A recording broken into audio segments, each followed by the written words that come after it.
ईश्वर जी की जय हो। परमपिता परमात्मा सारी सृष्टि के रचनहार कुल मालिक असंख्य ब्रह्मांडों के स्वामी जगत गुरु तीनों लोकों में प्रवेश करके सबका धारण पोषण करने वाले राजाधीराज आत्माधार नाथों के नाथ देवों के देव महादेव सर्वेश्वर महेश्वर मृत्युंजय अजरो अमर आदि अनादि सनातनी प्रभु जगत पिता जगदीश्वर श्री श्री 1008 की उपाधि के वास्तविक अधिकारी अकाल मूरत शब्द स्वरूपी राम वासुदेव सर्वगतंबरम परम पूज्य प्रथम पूज्य परम संत परम पुरुष परम धनी परम दयालु सत्य कबीर हक्का कबीर अल्लाहु कबीर अल्लाहु अकबर बाखबर अल्लाह ताला जगत के तारणहार जगत के मुक्तिदाता जगत के जगन्नाथ हारे के सहारे हिंदुओं के राम मुसलमानों के अल्लाह सिखों के वाहिगुरु ईसाइयों के मसीह दया के सागर दयानिधि करुणा के सागर करुणानिधि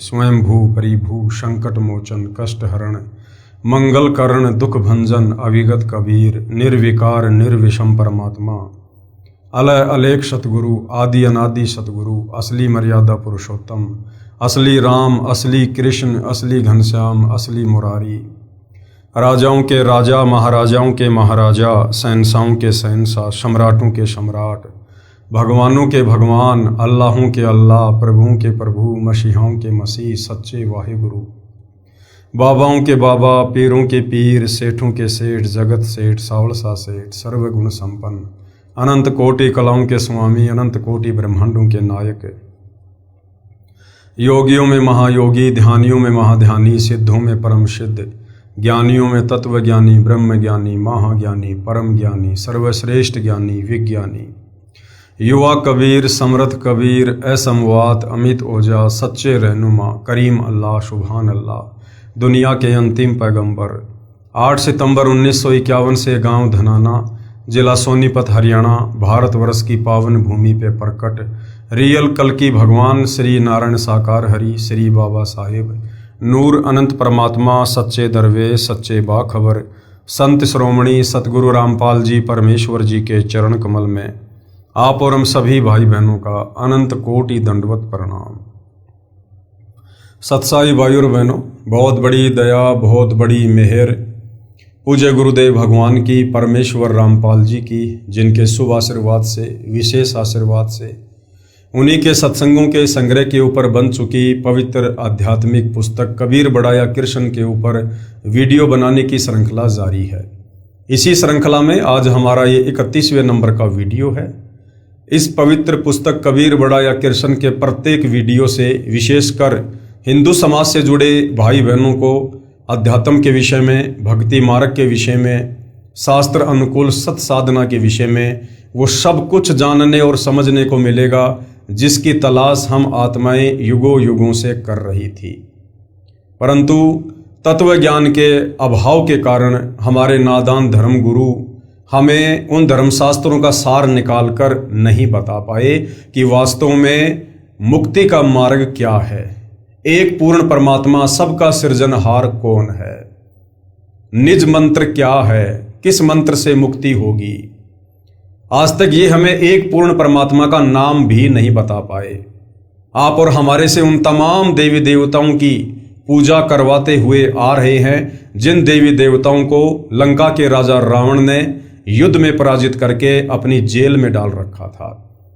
हमसे उन बेबस और लाचार देवी देवताओं की पूजा करवाई जाती थी इस 21 ब्रह्मांड से बाहर निकलने के लिए, जन्म और मरण के झंझट से मुक्ति प्राप्त करने के लिए, जबकि वो 33 करोड़ देवी देवता रावण की कैद में खुद बंधन में थे और मुक्ति की आस लगाकर बैठे थे कि कोई आएगा और हमें छुड़वाएगा। तो भाई और बहनों, अब दया हुई है पूरी सृष्टि के मानव के ऊपर। अब स्वयं वो सारी सृष्टि का सृजनहार सबका उत्पत्ति करता गीता अध्याय 15 श्लोक नंबर 17 के अनुसार उत्तम पुरुषतु अन्य परमात्मा इति उदाहरते ये लोक तिर्यम अवश्य विवर्ति अवय ईश्वरे। जो परमात्मा तीनों लोकों में प्रवेश करके सबका धारण पोषण करता है, सबका पालन पोषण करता है, वो कबीर देव है, कबीर परमात्मा है। तो आज वह कबीर परमात्मा स्वयं धरती पर 8 सितंबर 1951 से परम पूज्य सतगुरु रामपाल जी के रूप में प्रकट है और अपने भक्ति विधान अनुसार सन 1994 से हम आत्माओं तक निरंतर अपने निज लोक सतलोक की जानकारी पहुंचा रहे हैं। गीता अध्याय 4 श्लोक नंबर 34 के अनुसार वे स्वयं तत्वदर्शी संत हैं और हमें तत्व ज्ञान देने के लिए सतलोक से चलकर आए हैं। और जिन जिन आत्माओं ने उनके सत्संग सुनकर उनकी पहचान करके विश्वास को दृढ़ करके उनसे उपदेश प्राप्त करके यदि आजीवन उनके द्वारा बताई गई मर्यादाओं में रहकर भक्ति को सफल कर लिया, वो आत्मा इस 21 ब्रह्मांड से अवश्य पार होगी, ये उनका वचन है। तो भाइयों और बहनों, आज जो 31वें नंबर का हमारा वीडियो है और जो टॉपिक चल रहा है वो है जनता की अदालत। जनता की अदालत में मुकदमा चल रहा है कबीर बड़ा या कृष्ण बड़ा, भगवान कौन है। और जनता की अदालत में सतगुरु रामपाल जी ने जनता को जज के रूप में सेलेक्ट किया है, क्योंकि वर्तमान में जनता शिक्षित है, पढ़ी लिखी है, अपनी आंखों से अपने ही धर्म ग्रंथों में लिखी हुई सच्चाई को देखकर निर्णय कर सकती है। तो जनता की अदालत में एक तरफ श्री कृष्ण उर्फ विष्णु जी को पूर्ण परमात्मा बताने की कुचेष्टा करते हुए तमाम हिंदू धर्म के गुरु आचार्य शंकराचार्य श्री कृष्ण जी के वकील के रूप में खड़े हैं, तो दूसरी तरफ कबीर जी को सारी सृष्टि का रचनहार, उत्पत्ति करता, पालन पोषण करता बताते हुए सतगुरु रामपाल जी सर्व धर्मशास्त्रों से प्रमाण दे देकर ये साबित करते हुए कबीर जी की तरफ से वकालत कर रहे हैं। और भाइयों और बहनों, लगभग 25 वीडियो बन चुके हैं इस जनता की अदालत वाले मुकदमे पर। यदि आप शुरू से इस पवित्र पुस्तक के ऊपर बन चुके प्रत्येक वीडियो देखेंगे तो आप भली भांति समझ सकते हैं कि वास्तव में मुक्ति का मार्ग क्या है और शास्त्र अनुकूल सत साधना वर्तमान में किस संत के पास है। तो जनता की अदालत में मामला चल रहा है। सतगुरु रामपाल जी ने लगभग 70% ये सिद्ध कर दिया है कि कबीर जी ही पूर्ण परमात्मा है, ये अविनाशी हैं, इनके कोई माता पिता नहीं है, ये स्वयंभू है, परिभू है और इन्हीं की भक्ति करने से जीव को मुक्ति प्राप्त हो सकती है। और दूसरी तरफ हिंदू समाज के धर्मगुरु आचार्य शंकराचार्य जो श्री कृष्ण उर्फ विष्णु को लेकर ये दावा कर रहे थे कि श्री कृष्ण उर्फ विष्णु ये पूर्ण परमात्मा है, इन्होंने सृष्टि की उत्पत्ति की है, यही संहार करते हैं, यही सबके जनक हैं, ये अविनाशी हैं, इनके कोई माता पिता नहीं है। तो सतगुरु रामपाल जी ने उन्हीं हिंदू धर्म ग्रंथों को दिखा दिखा कर ये साबित कर दिया कि ये तीनों देवता ब्रह्मा विष्णु महेश ये नाशवान है, इनकी जन्म होती है, मृत्यु होती है, इनकी माँ का नाम दुर्गा है, इनके पिता का नाम काल ब्रह्म है और ये खुद भी मुक्त नहीं है, ये खुद भी काल के बंधन में है। तो भला इनकी भक्ति करने से, इनकी पूजा करने से जीव की मुक्ति कैसे हो जाएगी। उसके बाद जनता धीरे धीरे अध्यात्म में रुचि ले रही है और अध्यात्म को लेकर सतगुरु रामपाल जी से तरह तरह के सवाल कर रही है।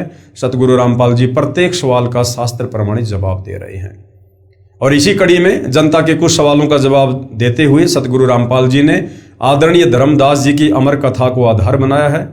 और उसी अमर कथा में आज का प्रसंग है कि वो कौन कौन महापुरुष हैं, कौन कौन आत्माएं हैं जिनको पूर्ण परमात्मा कबीर देव सतलोक से चलकर इस धरती पर प्रकट होकर मिले।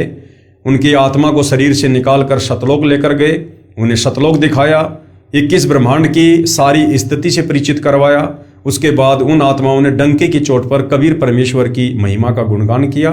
भाइयों और बहनों, आज हम उन महापुरुषों की अमर कथा को पढ़ेंगे। इस अमर कथा को पढ़ने से भी हम पुण्य के भागी बनते हैं और हमारा विश्वास दृढ़ होता है। कबीर सर्जन करता है, सर्जन करता यानी पूरी कायनात को रचने वाले, सर्व ब्रह्मांडों के रचयिता वे कबीर देव हैं। पेश हैं 6 गवाह। कलयुग में यानी वर्तमान समय में परमात्मा अन्य निम्न अच्छी आत्माओं दृढ़ भक्तों को मिले। प्रश्न नंबर 1, इस बात का कहां प्रमाण है कि कबीर जी जुलाहा काशी भारत वाले ही समर्थ परमेश्वर हैं जिसने सब रचना की है। जनता पूछना चाह रही है कि आज से लगभग 650 साल पहले कबीर दास के नाम से जो महापुरुष धरती पर आए थे, जिनको कबीर जुलाहा कहा जाता है, कबीर धाणक कहा जाता है, उनको एक कवि कहा जाता है, जिनके दोहे पूरी दुनिया पढ़ती है, वो कबीर जुलाहा ही वास्तव में सारी सृष्टि का सृजनहार है।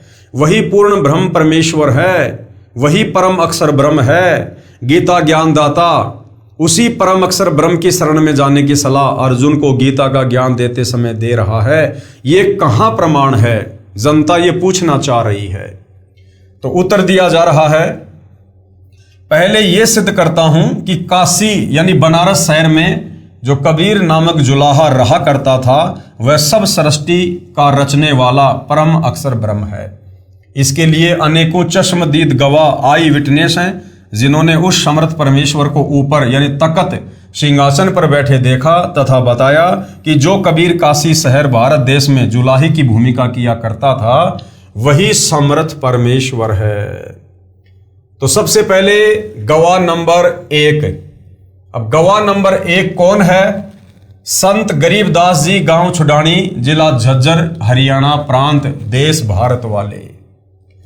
संत गरीबदास जी 10 वर्ष के बालक अपने खेतों में गांव के अन्य ग्वालों के साथ प्रतिदिन की तरह गाय चराने गए हुए थे।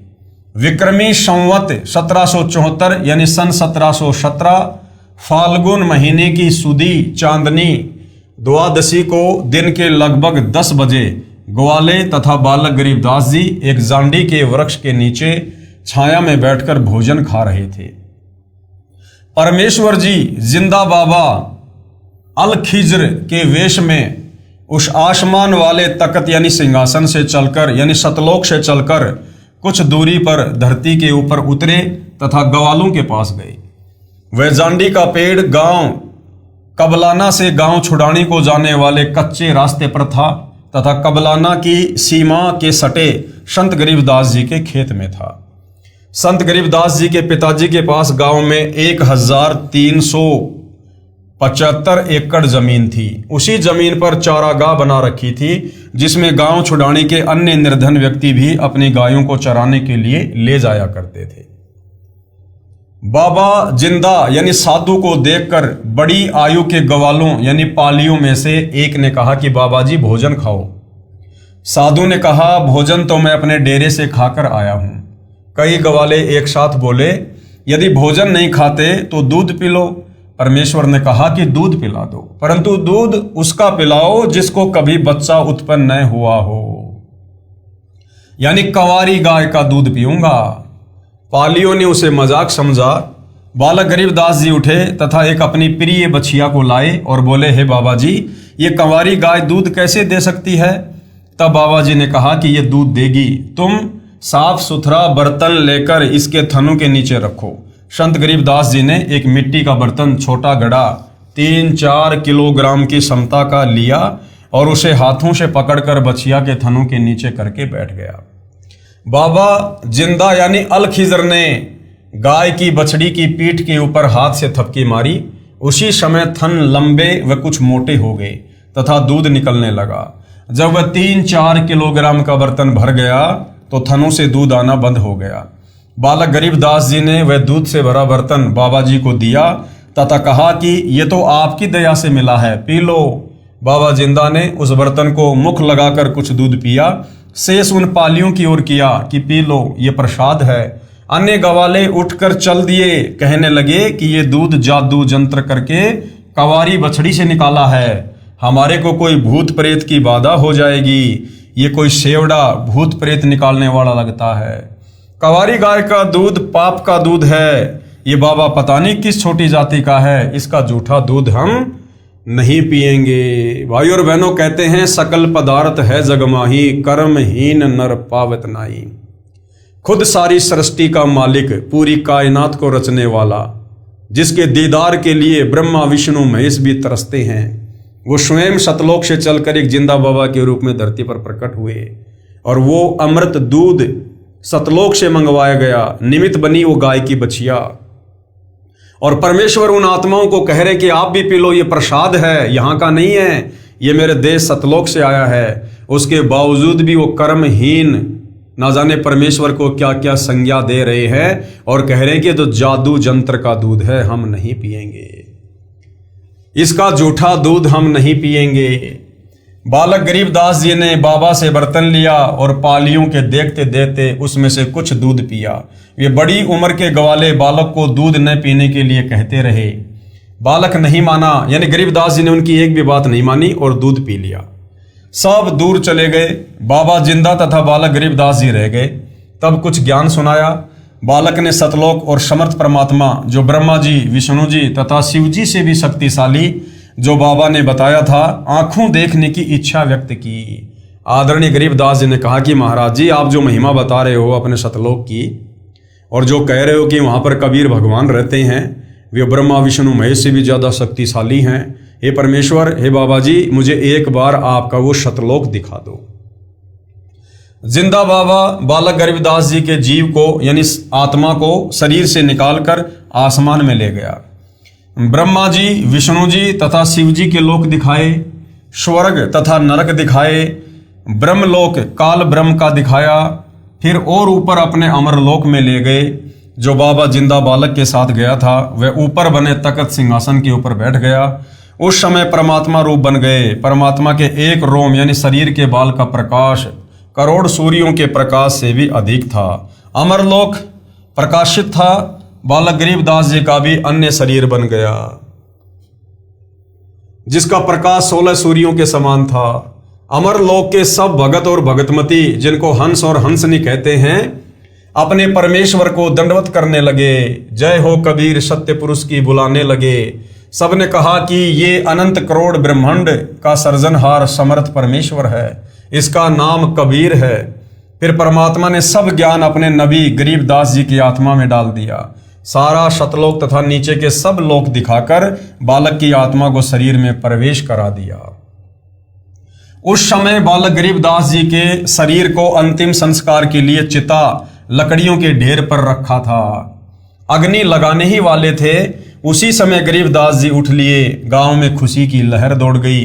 संत गरीबदास जी को उसी जिंदा बाबा वेशधारी परमेश्वर जी ने दीक्षा दी। संत गरीबदास जी ने आंखों देखा तथा परमेश्वर के मुख कमल से सुना संपूर्ण आध्यात्मिक ज्ञान दोहों चौपाइयों शब्दों के रूप में बोला, जो एक दादू जी के पंथ से दीक्षित गोपाल दास नाम के महात्मा जी ने लिखा। लेखन कार्य में लगभग 6 महीने लगे। संत गरीबदास जी ने क्या बताया? गरीब हम सुल्तानी नानक तारे, दादू को उपदेश दिया, जाति जुलाहा भेद न पाया, काशी माहे कबीर हुआ। अपनी आंखों से देखकर कबीर परमेश्वर जी की महिमा को, उनके सतलोक को आदरणीय गरीबदास जी ने अपनी अमृतवाणी में फिर क्या कहा? गरीब हम सुल्तानी नानक तारे, यानी मुझ गरीबदास जी को, आदरणीय नानक जी को और दादू जी को यही कबीर परमात्मा जी आकर मिले और हमें मुक्त किया। और जाति जुलाहा भेद न पाया। 120 साल तक वो परमात्मा एक जुलाही की भूमिका करते हुए बनारस के काशी में रहे। उनका कोई भेद नहीं पाया। कोई भी उनको जान नहीं पाया, उनको पहचान नहीं पाया कि वो काशी वाला कबीर ही पूर्ण ब्रह्म परमात्मा था। अर्थात संत गरीबदास जी ने बताया है कि हम सब, यानी मैं गरीबदास, सुल्तान इब्राहिम, अधम सिख धर्म के प्रवर्तक नानक जी तथा संत दादू जी को उस कबीर सतगुरु परमेश्वर ने पार किया जो काशी शहर में जुलाही जाति में आया हुआ है। फिर कहा है कि गरीब अनंत कोटि ब्रह्मांड का, यानी सारी सृष्टि का एक रति नहीं बाहर। रति होता है ये अंगूठा और एक उंगली, इसमें जितनी मिट्टी आ जाए उसको कहते हैं एक चोटी, एक रति भर। कहते हैं उस परमपिता परमेश्वर कबीर जी के लिए ये जितने भी असंख्य ब्रह्मांड हैं, द्वीप हैं, सतलोक है, अगम लोक है, अनामी लोक है, अकय लोक है, 7 संख ब्रह्मांड अक्षर पुरुष के हैं, 21 ब्रह्मांड इस ज्योति निरंजन काल के हैं। ये सब के सब उस परमेश्वर की वचन शक्ति से आकाश में स्थिर हैं और उस कबीर परमेश्वर के लिए एक चोटी भर भी वजन नहीं है। ये उसकी शक्ति से रुके हुए हैं। अनंत कोटि ब्रह्मांड का एक रति नहीं भार और सतगुरु पुरुष कबीर है कुल के सृजनहार। यानी वो कबीर परमात्मा ही सतगुरु रूप में धरती पर आते हैं और सारे कुल यानी सारी सृष्टि के रचने वाले हैं। अर्थात सब ब्रह्मांडों के उत्पत्ति करता यानी सारी कायनात के सर्जन करता मेरे सतगुरु तथा परमेश्वर कबीर जी हैं, क्योंकि कबीर जी ही सतगुरु रूप में धरती पर आते हैं। उन्होंने सब लोकों, तारागण तथा सब नक्षत्रों, सूर्य, चांद, ग्रहों को बनाकर अपनी शक्ति से रोका हुआ है, जिसे विज्ञान की भाषा में गुरुत्वाकर्षण शक्ति कहते हैं। उस सर्जनहार कबीर के ऊपर इस सारी रचना अनंत करोड़ ब्रह्मांडों का कोई भार नहीं है। जैसे वैज्ञानिक ने एरोप्लेन बनाकर उड़ा लिया और स्वयं भी उसमें सवार हो गया है, जिस प्रकार उस वायुयान का वैज्ञानिक के ऊपर कोई भार नहीं है, उल्टा उसके ऊपर सवार है, इसी प्रकार कबीर कादर अल्लाह यानी समर्थ अल्लाह सब लोगों की रचना करके उनके ऊपर सवार है तथा सारे जीव सवार कर रखे हैं। इससे सिद्ध हुआ कि अल खिजर ही अल कबीर है, यानी वो परमात्मा कबीर ही जिंदा बाबा का रूप बनाता है, संत का रूप बनाता है, तत्वदर्शी संत की भूमिका करता है। असल में वही जगत गुरु है। अब दूसरे गवाह कौन है? गवाह नंबर 2 संत दादू दास जी। संत दादू दास जी दूसरे गवाह हैं इस बात के कि जो काशी बनारस में कबीर जी आए थे, 120 साल तक रहे, जिन्हें दुनिया जुलाहा कहती रही, असल में वही सारी सृष्टि के सर्जनहार हैं। संत दादू जी 11 वर्ष के बालक थे। तब गांव के बाहर जंगल में दादू जी को अल्लाह कबीर एक जिंदा बाबा के वेश में मिला।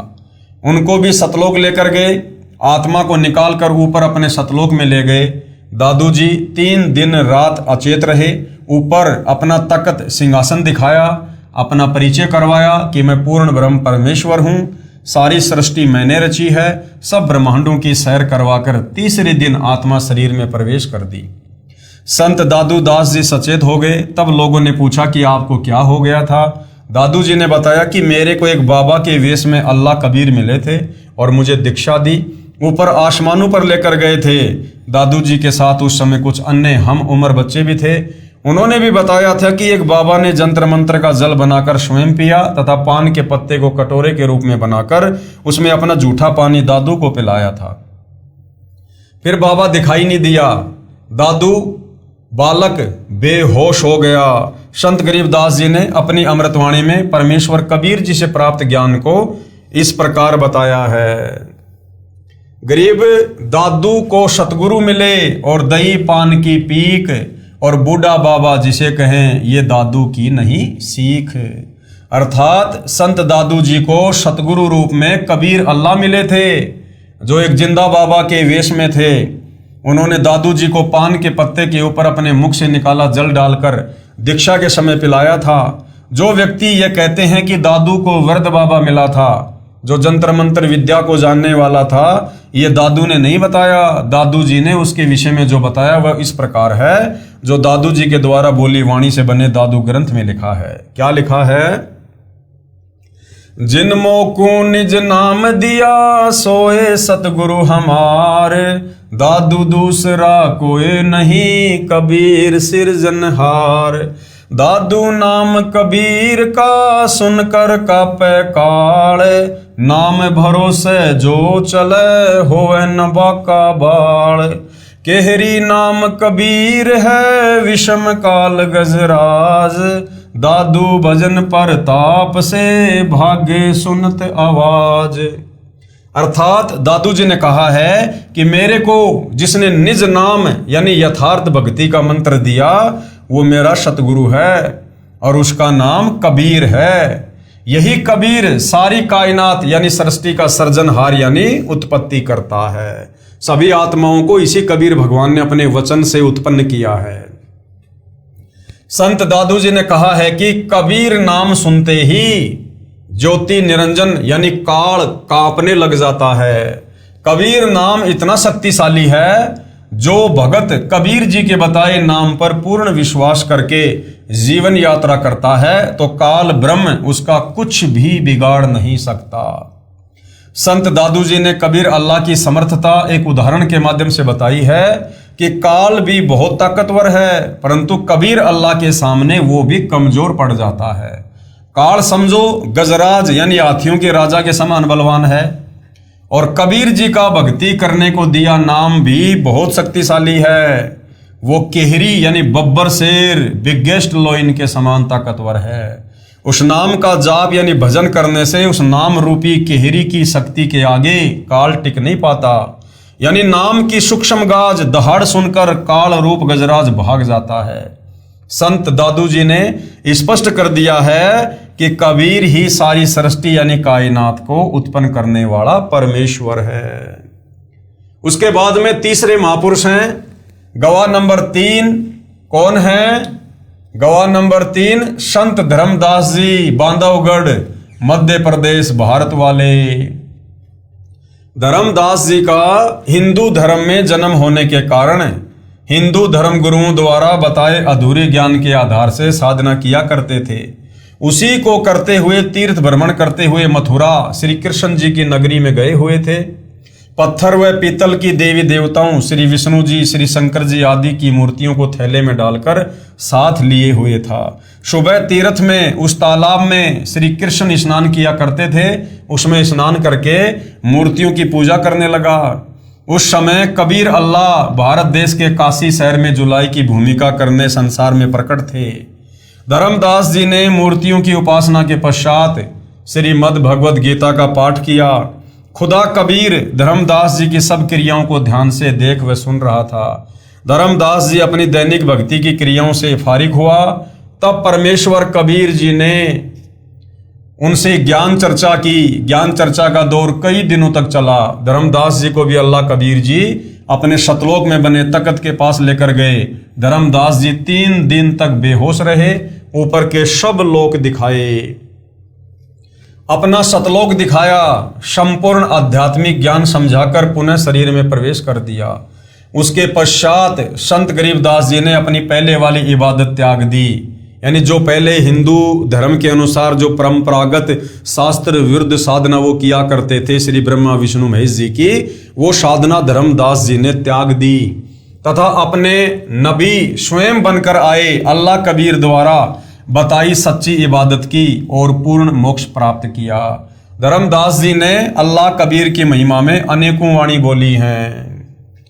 आज मोहे दर्शन दियो जी कबीर, आज मोहे दर्शन दियो जी कबीर, अमर लोक से चल कर आए, अमर लोक से चल कर आए, काटन यम की जंजीर, आज मोहे दर्शन दियो जी कबीर, आज मोहे दर्शन दियो जी कबीर। हिंदू के तुम देव कहाए, हिंदू के तुम देव कहाए, मुसलमान के पीर, आज मोहे दर्शन दियो जी कबीर, आज मोहे दर्शन दियो जी कबीर। दोनों दिन का झगड़ा छिड़ गया, दोनों दिन का झगड़ा छिड़ गया, टोया न पाया शरीर, आज मोहे दर्शन दियो जी कबीर, आज मोहे दर्शन दियो जी कबीर। धर्मदास की अर्ज गोसाई, धर्मदास की अर्ज गोसाई, खेवा लंगइयो पर ले तीर, आज मोहे दर्शन दियो जी कबीर, आज मोहे दर्शन दियो जी कबीर। अर्थात धर्मदास जी ने सतलोक देखने के बाद माना कि काशी वाला जुलाहा कबीर सारी कायनात को उत्पन्न करने वाला कादर अल्लाह है। उनकी महिमा विस्तार के साथ बताई जो आंखों देखी थी। उसके बाद भाई और बहनों चौथे नंबर के गवाह हैं संत मलुकदास जी।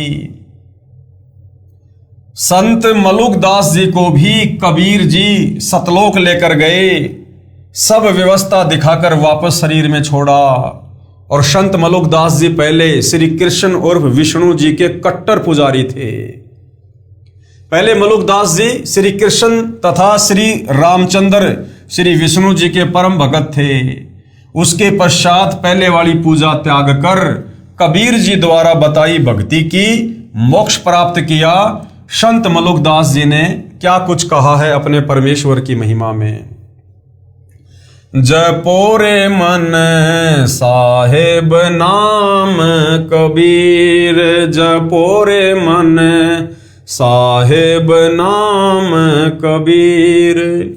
एक समय गुरु बंसी बजाई कालंदरी के तीर, एक समय गुरु बंसी बजाई कालंदरी के तीर। सुर नर मुनि जन थकत भये वो रुक गया दरिया नीर। जपो रे मन साहेब नाम कबीर, जपो रे मन परमेश्वर नाम कबीर। अमृत भोजन मारे सतगुरु जी में, अमृत भोजन मारे सतगुरु जी में। शब्द दूध की खीर, जपो रे मन साहिब नाम कबीर।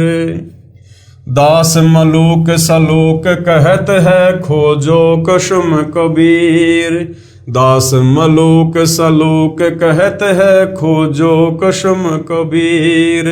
जपो रे मन साहिब नाम कबीर।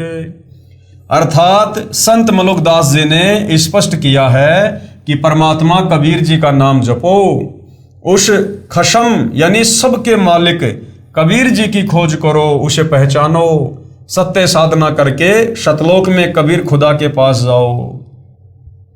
जैसे श्री कृष्ण के विषय में बताया जाता है कि वे बांसुरी मधुर बजाते थे, उसको सुनकर गोपियां व गायें खिंची चली आती थी। मलुकदास ने बताया है कि एक समय मेरे सतगुरु कबीर जी ने कालंदरी यानी जमुना दरिया के किनारे बांसुरी बजाई थी, जिसको सुनकर स्वर्ग लोक के देवता ऋषिजन तथा आसपास के गांव के व्यक्ति खिंचे चले आए।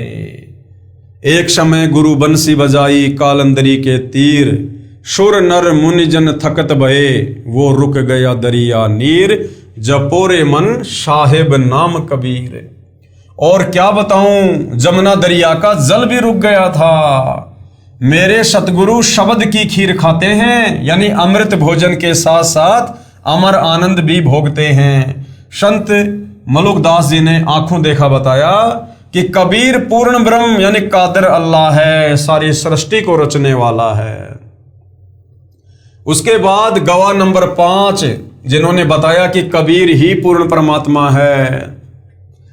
संत नानक देव जी को सुल्तानपुर शहर के पास बह रही बेई नदी पर मिले, जहां गुरु द्वारा सचखंड साहिब यादगार रूप में बना हुआ है। नानक जी का संक्षिप्त यथार्थ परिचय। आदरणीय श्री नानक जी प्रभु कबीर यानी धानक जुलाहा के साक्षी। श्री नानक देव का जन्म विक्रमी संवत 1526 यानी सन 1469 कार्तिक शुक्ल पूर्णिमा को हिंदू परिवार में श्री कालूराम मेहता खत्री के घर पर माता श्रीमती तिरपता देवी की पवित्र कोख यानी गर्भ से पश्चिमी पाकिस्तान के जिला लाहौर के तलवंडी नामक गांव में हुआ। इस स्थान को अब ननकाना साहब कहते हैं। इन्होंने फारसी, पंजाबी, संस्कृत भाषा पढ़ी थी। श्रीमद् भगवत गीता जी को भी ब्रजलाल पांडे से पढ़ा करते थे। श्री नानक देव जी के श्री चंद तथा लक्ष्मी चंद 2 लड़के थे। श्री नानक जी 14 वर्ष की आयु में अपनी बहन नानकी की ससुराल शहर सुल्तानपुर लोधी में चले गए थे।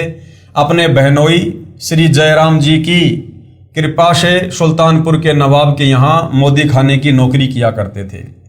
प्रभु में असीम प्रेम था, क्योंकि ये पुण्यात्मा युगों युगों से पवित्र भक्ति ब्रह्म भगवान यानी काल की करते हुए आ रहे थे। सतयुग में यही नानक जी राजा अमरीश थे तथा ब्रह्म भक्ति विष्णु जी को इष्ट मानकर किया करते थे। दुर्वासा जैसे महान तपस्वी भी इनके दरबार में हार मानकर क्षमा याचना करके गए थे।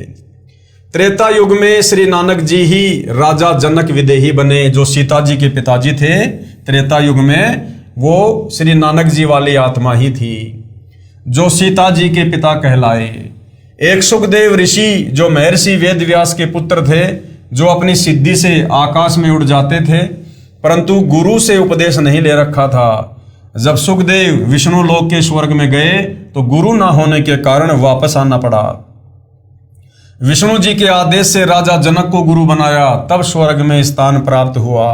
फिर कलयुग में यही राजा जनक की आत्मा के हिंदू परिवार में श्री कालूराम मेहता खत्री के घर उत्पन्न हुए तथा श्री नानक नाम रखा गया।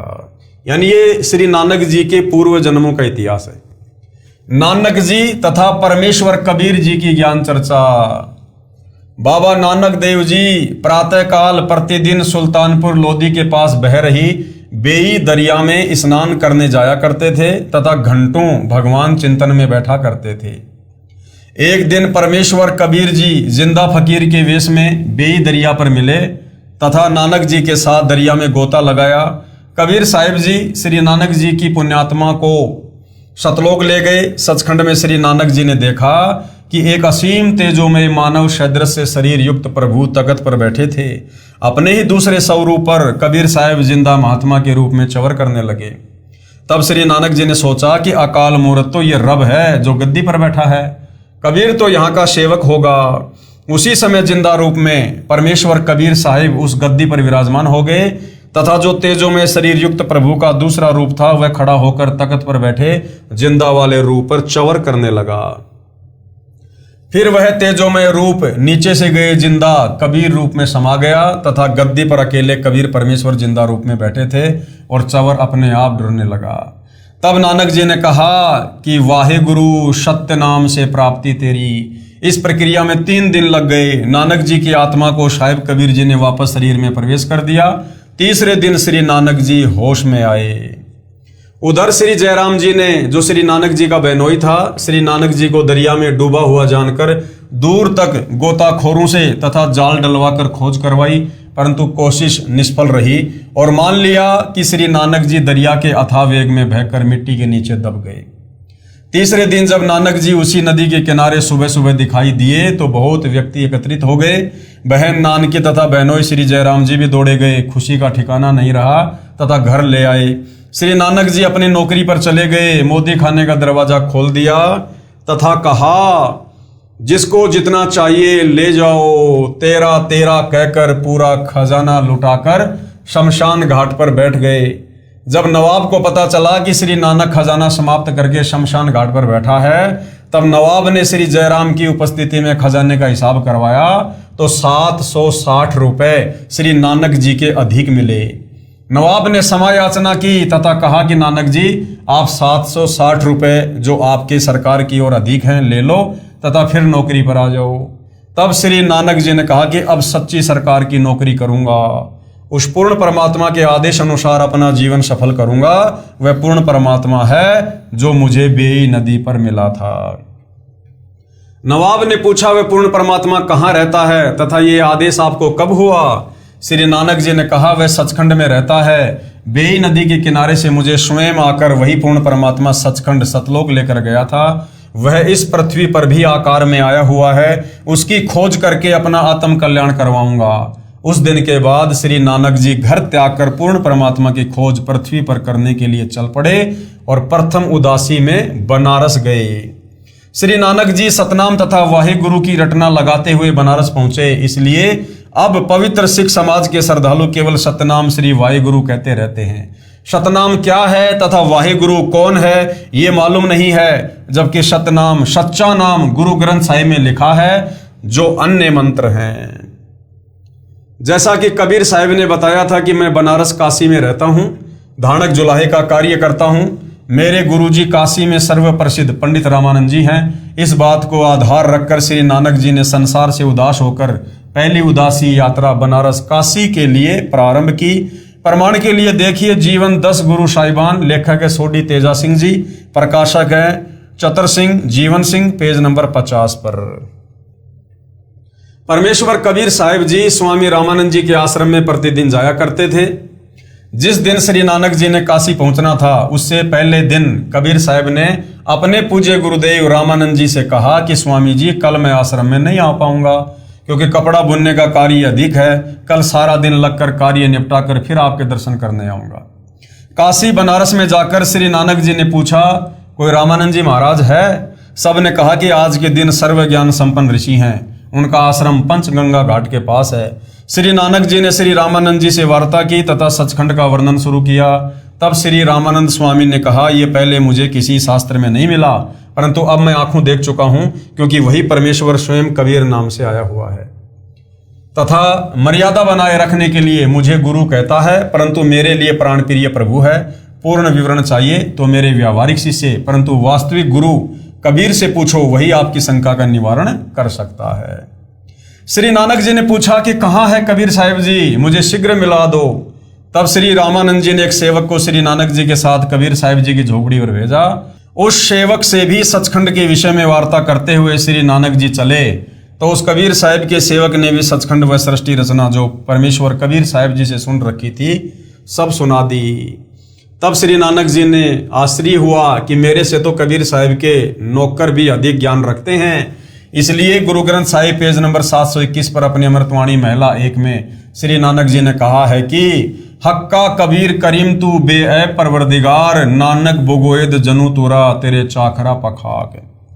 जिसका भावार्थ है कि हे कबीर परमेश्वर जी, मैं नानक कह रहा हूं कि मेरा उद्धार हो गया, मैं तो आपके सेवकों के चरणों की धूल तुल्य हूं।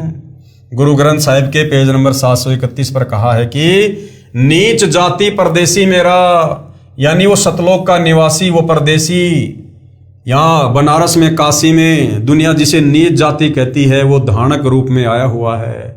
नीच जाति परदेसी मेरा, खिन आवे खिन जावे, वो एक पल में यहाँ और एक पल में सतलोक, और जाकी संगत नानक रहंदा क्यों कर मोंडा पावे। जब नानक जी ने देखा ये धानक यानी जुलाहा वही परमेश्वर है जिसके दर्शन सतलोक सचखंड में किए तथा बेई नदी पर हुए थे, वहां ये जिंदा महात्मा के वेश में थे, यहाँ धानक जुलाही के वेश में है। ये स्थान अनुसार अपना वेश बदल लेते हैं परंतु स्वरूप चेहरा तो वही है। वही मोहिनी सूरत जो सचखंड में भी विराजमान था वही करतार आज धानक रूप में बैठा था। श्री नानक जी की खुशी का ठिकाना नहीं रहा, आंखों में आंसू भर आए। तब श्री नानक जी ने अपने सच्चे स्वामी अकाल मूर्ति को पाकर चरणों में गिरकर सत्य नाम सच्चा नाम प्राप्त किया। तब शांति पाई तथा अपने प्रभु की महिमा देश विदेश में गाई। पहले श्री नानक जी एक ओंकार मंत्र का जाप करते थे तथा उसी को सत्य मानकर कहा करते थे एक ओंकार। उन्हें बेई नदी पर कबीर साहिब ने दर्शन देकर सतलोक सचखंड दिखाया तथा अपने सत्य पुरुष रूप को दिखाया। जब सतनाम का जाप दिया तब नानक जी की काल लोक से मुक्ति हुई। नानक जी ने कहा है कि इसी का प्रमाण गुरु ग्रंथ साहिब के राग सीरी महिला 1 पेज नंबर 24 पर शब्द नंबर 29 में है। एक सुवान दुई सुवानी नाल, बलकै भोकई सदा बिहाल, कुड़ छुरा मुठा मुर्धार धानक रूप रहा करतार। मैं पति की पंदी न करनी की कार, ऊ बिगड़े रूप रहा बिकराल, तेरा एक नाम तारे संसार में एहो आस एहो आधार। मुख निंदा आख्या दिन रात, पर घर जो ही नीच मनाती, काम क्रोध तन वशय चंडाल धानक रूप रहा करतार। फाई सूरत मलुकी वेश, ऊ ठगवाड़ा ठगी देश, खरा सियाणा बहुता बहार धानक रूप रहा करतार। मैं किता न जाता हराम खोर, ऊँ किया मुँह देसा दुष्ट चोर, नानक नीच कह विचार धानक रूप रहा करतार। इसमें स्पष्ट लिखा है कि एक मन रूपी कुत्ता तथा इसके साथ 2 आशा तथा ये तृष्णा रूपी कुतिया अनावश्यक भोगती उमंग उठती रहती है। एक सुवान दुई सुवानी नाल, बलकई भोकई सदा बियाल, तथा सदा नई नई आशाएं उत्पन्न करती रहती हैं। इनको मारने का तरीका जो सतनाम तथा तत्व ज्ञान बिना झूठा कुड़ साधन मुठ मुर्धार था, मुझे धानक के रूप में हक्का कबीर सत कबीर परमात्मा मिला। उन्होंने मुझे वास्तविक उपासना बताई। नानक जी ने कहा कि उस परमेश्वर कबीर साहब की साधना बिना न तो साख रहती थी और न ही कोई अच्छी करनी भक्ति की कमाई बन रही थी, जिससे काल का भयंकर रूप जो अब महसूस हुआ है उससे केवल कबीर साहिब तेरा एक सतनाम पूर्ण संसार को पार यानी काल लोक से निकाल सकता है, पार कर सकता है। मुझे यानी नानक जी कहते हैं मुझे भी यही एक तेरे नाम की आशा है, वह यही नाम तेरा आधार है। पहले अनजाने में बहुत निंदा भी की होगी, क्योंकि काम क्रोध इस मन में चंडाल रहते हैं। मुझे धाणक यानी जुलाहे का कार्य करने वाले कबीर साहिब रूपी भगवान ने आकर शतमार्ग बताया तथा काल से छुटवाया, जिसकी सुरती यानी स्वरूप बहुत प्यारी है, मन को फंसाने वाली अर्थात मन मोहिनी है, तथा सुंदर वेशभूषा में जिंदा रूप में मुझे मिले, उसको कोई नहीं पहचान सकता। जिसने काल को भी ठग लिया अर्थात दिखाई देता है धाणक जुलाहा, फिर बन गया जिंदा। काल भगवान भी भ्रम में पड़ गया, भगवान पूर्ण ब्रह्म नहीं हो सकता। इसी प्रकार परमेश्वर कबीर साहिब अपना वास्तविक अस्तित्व छुपाकर एक सेवक बनकर आते हैं। काल या आम व्यक्ति पहचान नहीं सकता, इसलिए नानक जी ने उसे प्यार में ठगवाड़ा कहा है, और साथ में कहा है कि वह धाणक यानी जुलाहा कबीर बहुत समझदार है, दिखाई देता है कुछ परंतु है बहुत महिमा वाला, जो धाणक जुलाहा रूप में स्वयं परमात्मा पूर्ण ब्रह्म सत्य पुरुष आया है। प्रत्येक जीव को आधीनी समझाने के लिए अपनी भूल को स्वीकार करते हुए कि मैंने नानक जी ने पूर्ण ब्रह्म के साथ बहस वाद विवाद की, तथा उन्होंने कबीर साहिब जी ने अपने आप को भी एक लीला करके सेवक रूप में दर्शन देकर तथा नानक जी को यानी मुझको स्वामी नाम से संबोधित किया। इसलिए उनकी महानता तथा अपनी नादानी का पश्चाताप करते हुए श्री नानक जी ने कहा कि मैं कुछ करने कराने योग्य नहीं था, फिर भी अपनी साधना को उत्तम मानकर भगवान से सन्मुख हुआ, ज्ञान संवाद किया। मेरे जैसा नीच दुष्ट हरामखोर कौन हो सकता है जो अपने मालिक पूर्ण परमात्मा धाणक रूप जुलाहा रूप में आए करतार कबीर साहिब को नहीं पहचान पाया। श्री नानक जी कहते हैं कि ये सब मैं पूर्ण सोच समझ से कह रहा हूं कि परमात्मा यही धाणक जुलाहा कबीर रूप में है। अब इसका भावार्थ क्या है? श्री नानक साहिब जी कह रहे हैं कि ये फंसाने वाली अर्थात मन मोहिनी सकल सूरत में तथा जिस देश में जाता है वैसा ही वेश बना लेता है। जैसे जिंदा महात्मा रूप में बेई नदी पर मिले, सतलोक में पूर्ण परमात्मा वाले वेश में, तथा यहाँ उत्तर प्रदेश में धाणक जुलाहे के रूप में स्वयं करतार पूर्ण प्रभु विराजमान हैं। आपसी वार्ता के दौरान हुई नोकझोंक को याद करके क्षमा याचना करते हुए अधिक भाव से कह रहे हैं कि मैं अपने सतभाव से कह रहा हूं कि यही धाणक जुलाहे रूप में सत्य पुरुष अर्थात अकाल मूर्त ही है। दूसरा प्रमाण नीचे प्रमाण है जिसमें कबीर परमेश्वर का नाम स्पष्ट लिखा है कि श्री गुरु ग्रंथ साहिब पेज नंबर 721 राग तिलंग महला पहला में। और अधिक प्रमाण के लिए प्रस्तुत है राग तिलंग महला 1 पंजाबी गुरु ग्रंथ साहिब पेज नंबर 721 से। एक अरज गुप्तम पेश तोदर गोस कौन करतार, हक्का कबीर करीम तू बेऐब परवरदिगार। दुनिया मुकामे फानी तहकीक दिलदानी, मम सर मुई अजराइल गिरफ्त दिल हेच नदानी। जन पीसर पदर बिरादरा कस नेस दस्तगीर, आखिर बैफ्तम कस नदारद चू शबद तकबीर। सब रोज गस्तम दरहवा करदेम, बदी ख्याल गाहिन नेकी कार करदम मम ई चीनी अहवाल। बदबकत हम चू बखील गाफिल बेनजर बेबाक, नानक बोगोयद जनू तूरा तेरे चाकरा पखाक।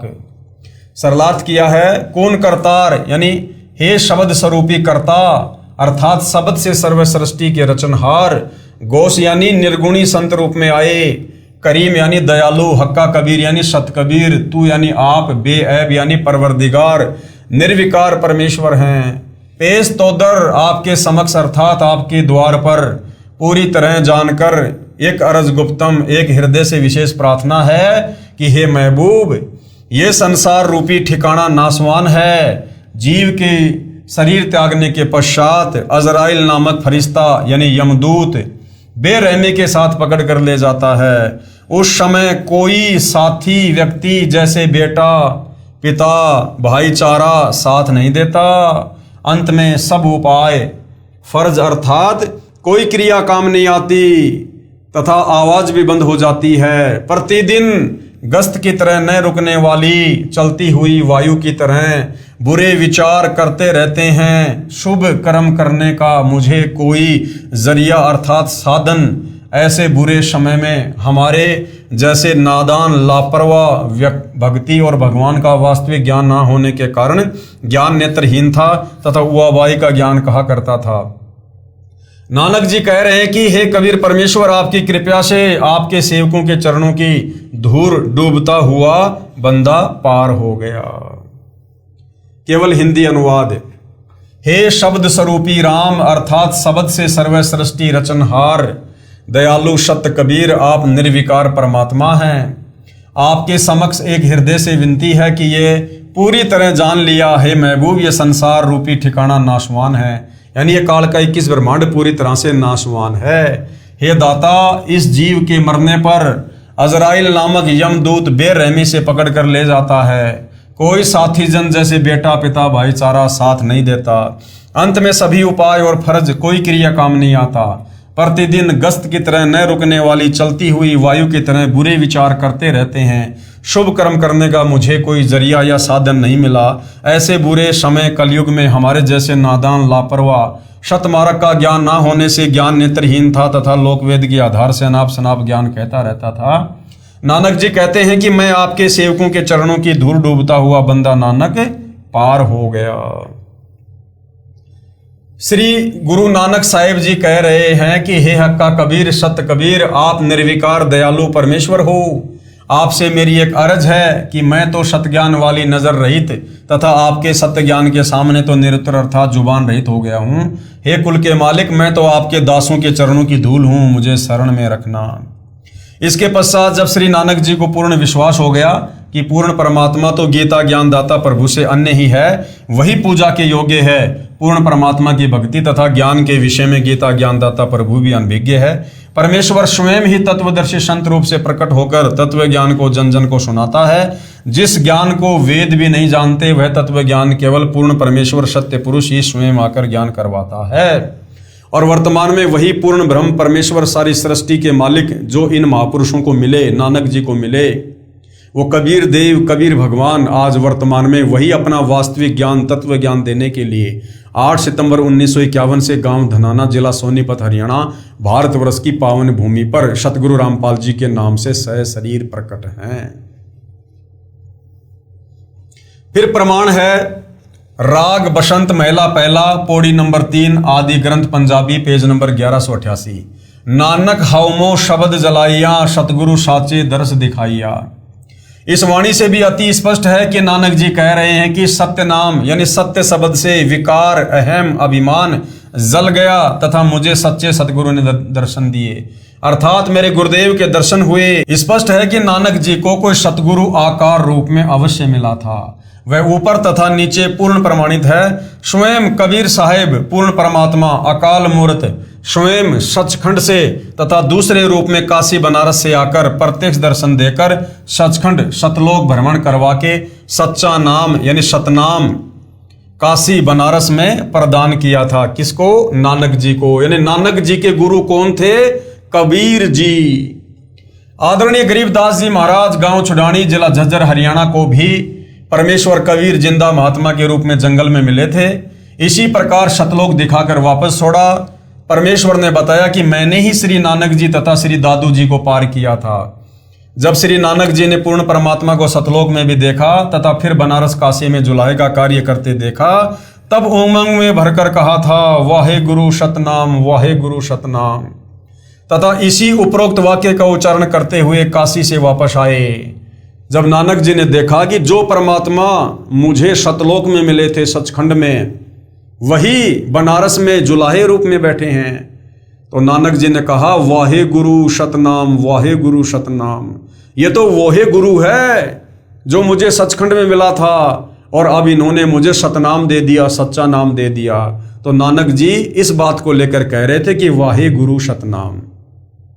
और जब सिख समाज के लोगों ने नानक जी के मुख से इस प्रकार के वचन सुने तो उन्होंने इसे एक मंत्र के रूप में जाप करना शुरू कर दिया और कहने लगे कि हमारे श्री नानक जी ने जो पहला शब्द उच्चारण किया था वो कहा था सतनाम वाहे गुरु सतनाम। जबकि श्री नानक जी तो कबीर परमात्मा जी की गुरु रूप में महिमा कर रहे थे और सच्चे नाम सतनाम की जो 2 अक्षर का है उसकी महिमा कर रहे थे। वाहे गुरु सतनाम तथा इसी उपरोक्त वाक्य का उच्चारण करते हुए काशी से वापस आए, जिसको श्री नानक जी के अनुयायियों ने जाप मंत्र रूप में जाप करना शुरू कर दिया कि यह पवित्र मंत्र श्री नानक जी के मुख कमल से निकला था, परंतु वास्तविकता को न समझ सके। अब उनसे कौन छुटाए इस नाम के जाप को जो सही नहीं है, क्योंकि वास्तविक मंत्र को बोलकर नहीं सुनाया जाता। उसका सांकेतिक मंत्र सतनाम है तथा वाहे गुरु कबीर परमेश्वर जी को कहा है। इसी का प्रमाण संत गरीबदास साहिब ने अपने सदग्रंथ साहिब में फुटकर साखी का अंग पेज नंबर 386 पर दिया है। गरीब झांकी देख कबीर की नानक की तीवा, वा सिखों के गल पड़ी अब कौन छुटावे ता। गरीब हम सुल्तानी नानक तारे दादू को उपदेश दिया, जाति जुलाहा भेद न पाया काशी माहे कबीर हुआ। प्रमाण के लिए जीवन 10 गुरु साहिबान पेज नंबर 42 से 44 तक। लेखक है सोडी तेजा सिंह जी, प्रकाशक चतर सिंह जीवन सिंह। बेई नदी में प्रवेश। जीवन 10 गुरु साहिबान से जो का त्यों सहाभार। गुरुजी प्रत्येक प्रातः बेई नदी में, जो कि शहर सुल्तानपुर के पास ही बहती है, स्नान करने के लिए जाते थे। एक दिन जब आपने पानी में डुबकी लगाई तो फिर बाहर ना आए। कुछ समय उपरांत आप जी के सेवक ने, जो कपड़े पकड़कर नदी के किनारे बैठा था, घर जाकर जयराम जी को खबर सुनाई कि नानक जी डूब गए हैं। तो जयराम जी तैराकों को साथ लेकर नदी पर गए। आप जी को बहुत ढूंढा किंतु आप नहीं मिले। बहुत देखने के पश्चात सब लोग अपने घर चले गए। भाई जयराम जी के घर बहुत चिंता और दुख प्रकट किया जा रहा था कि तीसरे दिन सवेरे ही एक स्नान करने वाले भगत ने घर आकर बहन जी को बताया कि आपका भाई नदी के किनारे बैठा है। ये सुनकर भैया जयराम जी बेई की तरफ दौड़ पड़े और जब पता चलता गया और बहुत से लोग भी वहां पहुंच गए। जब इस तरह आपके चारों तरफ लोगों की भीड़ लग गई, आप जी चुपचाप अपनी दुकान पहुंच गए। आप जी के साथ स्त्री और पुरुषों की भीड़ दुकान पर आने लगी। लोगों की भीड़ देखकर गुरुजी ने मोदी खाने का दरवाजा खोल दिया और कहा, जिसको जिस चीज की जरूरत है वह उसे ले जाए। अब देखो भाई और बहनों, सिख समाज तो बेचारा अभी भी अनभिज्ञ है तत्व ज्ञान से। दरअसल जब कबीर परमात्मा जिंदा बाबा के रूप में नानक जी को बेई नदी से उनके शरीर से आत्मा निकालकर सतलोक ले गए, उससे पहले तक वो केवल एक जीव थे, एक मां के गर्भ से उत्पन्न आप और हमारी तरह एक जीव थे। लेकिन जब परमेश्वर उनको सचखंड लेकर गए, उसके बाद वापस जब परमात्मा जी आए तो वो नानक की आत्मा नहीं थी।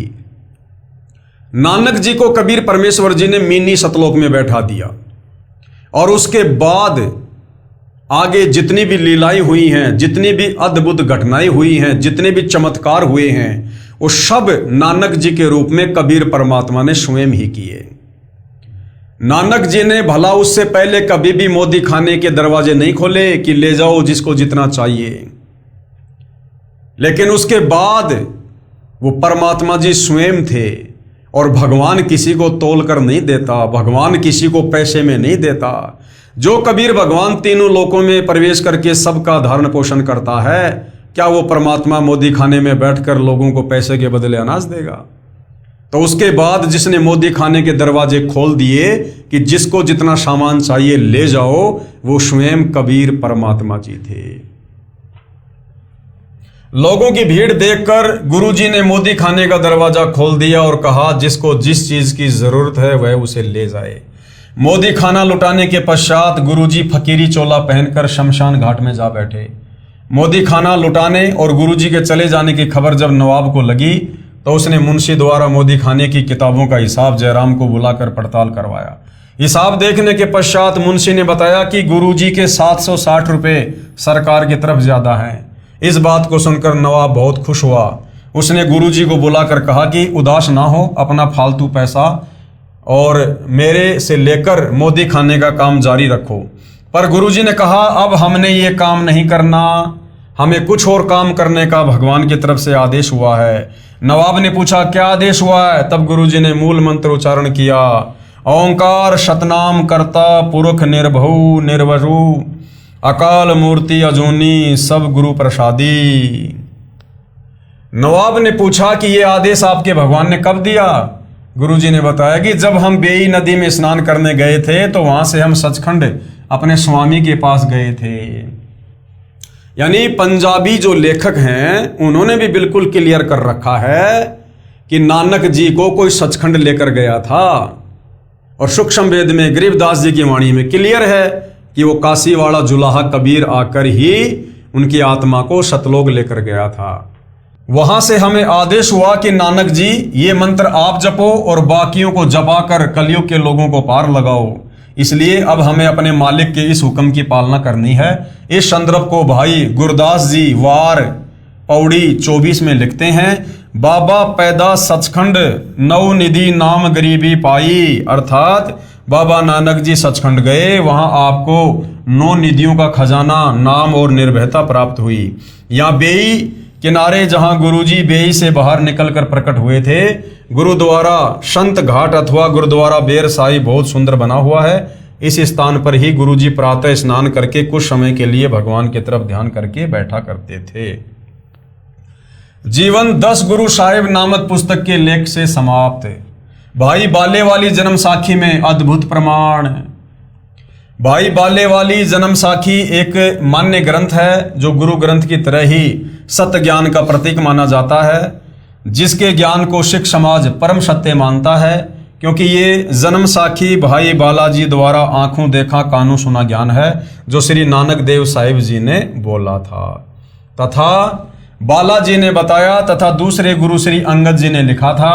जन्म साखी के पेज नंबर 299 से 300 पर साखी कूना पर्वत की चली में गोष्ठी सिद्धा नाल हुई है। इसमें प्रकरण है कि श्री गुरु नानक जी कूना पर्वत पर गए, उनके साथ भाई बालाजी तथा मर्दाना जी थे। कूना पर्वत की गुफा में कुछ सिद्ध पुरुष नाथ पंथ के रहते थे। उनके साथ ज्ञान गोष्ठी में श्री नानक जी ने प्रश्न के उत्तर में कहा था कि एक ओंकार हमारा नाभ अपने गुरु की बलि जाऊं। मर्दाने ने पूछा कि हे गुरुजी, क्या आपका भी कोई गुरुजी है? श्री नानक जी का गुरु था। अन्य प्रमाण। वैसे तो भाई और बहनों ये क्लियर हो चुका है, श्री गुरु ग्रंथ साहिब से भी क्लियर हो चुका है और 5वें वेद सूक्ष्म वेद आदरणीय गरीबदास जी की वाणियों से भी क्लियर हो चुका है कि श्री नानक जी के गुरु वही कबीर परमात्मा जी थे जो 120 वर्ष काशी के बनारस में रहकर लीला करके गए थे। इसके बावजूद और बहुत सारे प्रमाण हैं ये साबित करने के लिए कि काशी वाला कबीर जुलाहा ही सिख धर्म के प्रवर्तक श्री नानक जी का गुरु था। तो इस विषय पर भाइयों और बहनों हम अगले एपिसोड में चर्चा करेंगे। तब तक पूज्य गुरुदेव भगवान हम सबको आज्ञा दें, आशीर्वाद दें, सद्बुद्धि दें, हमारा मार्गदर्शन करें और इसी प्रकार हम अध्यात्म में आगे बढ़ते रहें। तो आज के वीडियो में केवल इतना ही। बंदी छोड़ सतगुरु रामपाल जी परमेश्वर जी की जय हो।